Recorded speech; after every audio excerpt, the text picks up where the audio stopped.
Alors, activité différenciée rapide, dans la mesure où c'est pas vraiment toi qui vas travailler, c'est l'imprimante 3D.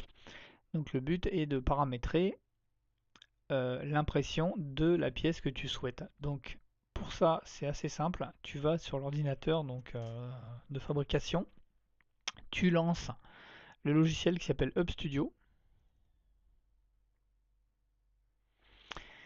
Dans ce logiciel, en fait, on accède à une page là qui permet de se connecter à son compte, là, account, d'avoir de l'aide, mais surtout de lancer vraiment le petit programme qui commande, qui pilote l'imprimante 3D. Alors ici sur ma vidéo, je n'ai pas d'imprimante qui apparaît ici dans Printer, puisque l'imprimante n'est pas allumée pour faire la vidéo, mais le but n'est pas là. Donc je clique ici sur Up. Donc là j'ai une zone vide qui représente le plateau chauffant de l'imprimante, une imprimante 3D à fil.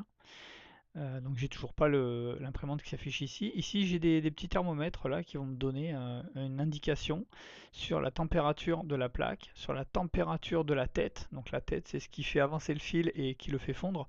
Et j'ai aussi une indication sur la quantité de fil qu'il me reste sur ma bobine. Ça veut dire que quand je mets une nouvelle bobine, eh ben, je le dis au logiciel, je dis nouvelle bobine, euh, par exemple une bobine de 700 grammes, et au fur et à mesure que je vais imprimer, bah, le logiciel va enlever en fait la quantité de matière consommée, et donc je vais savoir combien de grammes de plastique il me reste. Et en plus, bah, si je veux imprimer une pièce de 100 grammes et qu'il me reste que 80 grammes, le logiciel va me le dire.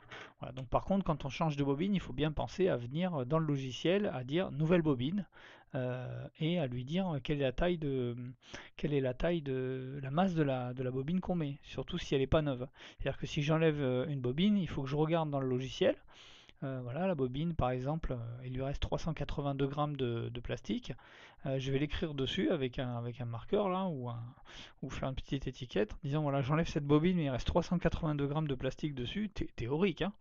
Et comme ça, quand je vais la remettre, eh ben, je pourrais dire au logiciel voilà, nouvelle bobine, et lui dire que cette bobine fait 382 grammes. Voilà, ça c'est pour gérer un petit peu le stock de façon intelligente et pour éviter de se retrouver sur une bobine où on ne sait pas forcément quelle quantité de plastique il reste. Donc on a cette zone vide. Alors ici on a un plus pour venir ouvrir un fichier. Donc on va ouvrir notre fichier STL qui a été créé sur SolidWorks par exemple. Donc là c'est le petit porte-clés en forme de bonhomme Android, hein, fichier STL. Donc bah, le fichier il s'ouvre, il se met normalement dans une position qui est cohérente, c'est-à-dire que là on a un objet qui est plat, donc il va être mis à plat, il ne va pas être mis debout, ce serait pas logique d'imprimer cet objet debout pour se retrouver avec des zones creuses qu'il faudrait remplir avec un support, etc. Hein, donc par contre on verra que parfois il faut réfléchir un petit peu plus. Si jamais il y a besoin de le tourner, de modifier la visualisation, ça va se passer ici. Voilà. Mais là, on n'a pas besoin. Donc on peut tourner, regarder si tout va bien, etc., hein. Surtout dans le cas où on met plusieurs pièces, on peut vérifier. Bon voilà, si l'agencement, c'est-à-dire le positionnement des différentes pièces les unes par rapport aux autres, nous plaît ou pas.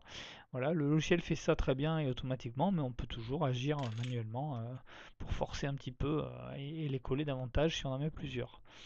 Ensuite, eh bien, on va venir cliquer ici sur Print, imprimer. Et ici, on a des petits paramètres. Voilà, donc layer thickness, c'est l'épaisseur des couches. Donc ça, il faut le laisser par défaut, puisque ça correspond en fait à l'épaisseur du fil qui va sortir de la buse, hein. Donc la buse, c'est l'embout qui a un trou de 0,2 mm. Donc le petit fil qui sort de l'imprimante en fait fait 0,2 mm. Si on veut mettre un fil, faire sortir un fil plus épais, un fil de plastique chaud plus épais, il faut changer la buse. On peut mettre une buse de 0,4 et dans ce cas-là, on va venir le changer ici. Ensuite, on peut choisir le niveau de remplissage. Donc, on peut choisir un objet qui va être plein, rempli de plastique. Et puis, on peut, pour économiser un peu de plastique, ou pour avoir un objet plus léger, tout simplement, venir choisir un remplissage beaucoup plus creux ici. Ce qui peut être intéressant d'un point de vue du temps aussi d'impression, hein, puisque remplir ça prend du temps. On peut choisir la qualité, donc on peut mettre en mode rapide hein, si c'est juste pour avoir un aperçu visuel et que la pièce n'est pas montée quelque part et donc n'a pas besoin d'une super finition. Il y a le mode normal qui est un intermédiaire avec le mode rapide et le mode fine qui est le mode de résolution maximum. C'est-à-dire l'imprimante va prendre son temps, elle va aller moins vite et du coup sera un petit peu plus précise. Les déplacements en fait seront plus précis. Les déplacements des moteurs qui commandent les mouvements de la tête d'impression seront plus précis. Voilà, et ici on a d'autres paramètres qu'on verra un peu plus tard. Et donc ici, moi j'ai pas d'imprimante de brancher, donc je peux pas lancer, hein, mais on peut dire ici que si je veux mon porte-clés complètement creux, hein, ce qui n'empêchera pas forcément d'être solide, ici donc je sélectionne et je fais un preview, c'est-à-dire une prévisualisation, hein, un aperçu. Voilà, et là je vois ce qu'il est en train de me faire. Il m'a créé une petite couche, un petit support là pour que la surface d'accroche sur le plateau soit un petit peu plus grande que l'objet de façon à pouvoir facilement venir, une fois l'objet imprimé, introduire une spatule et qui va me permettre de venir décoller l'objet tranquillement de cette structure qu'ensuite il faudra jeter. Voilà. Donc en faisant la même chose ici, mais en prenant soin d'initialiser l'imprimante, donc cette icône là, on initialise l'imprimante, on fait print, on choisit ses paramètres et l'imprimante va commencer d'imprimer.